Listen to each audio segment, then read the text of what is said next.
Hanggang ngayon ay baon-baon pa rin ng kapuso primetime queen na si Marian Rivera ang mga paalala ng pinakamamahal niyang Lola Iska. Isa sa mga inspirasyon ni Marian sa pag-abot sa kanyang mga pangarap sa buhay ay si Lula Iska na 95 years old na ngayon na siya ring nagsilbing gabay upang maging mabuting tao. Sa lahat ng moto ko yata sa buhay sa kanya nang galing, uumpisan ko yan sa parents.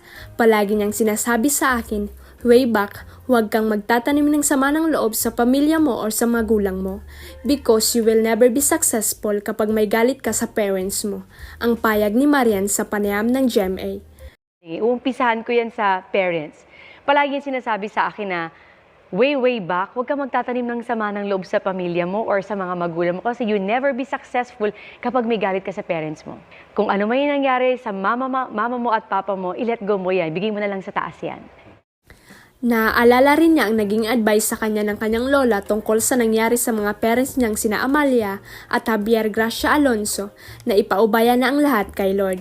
Kung ano man ang nangyari sa mama mo at papa mo, let go mo na yan.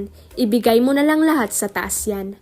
Number 2, kahit anong mangyari sa'yo, huwag kang makakalimot sa mga tao na tumulong sa'yo.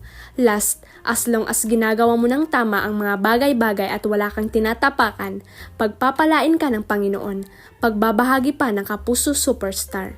Samantala, abangers na ang mga fans ni Yan sa pagbabalik niya sa primetime ngayong taon. Muli siyang bibida sa upcoming GMA series na My Guardian Alien. Number 2, kahit anong mangyari sa'yo, huwag kang makakalimot sa mga taong tumulong sa'yo. And then siguro lastly, as long as ginagawa mo ng tama ang mga bagay-bagay at wala kang tinatapakan, pagpapalain ka ng Panginoon.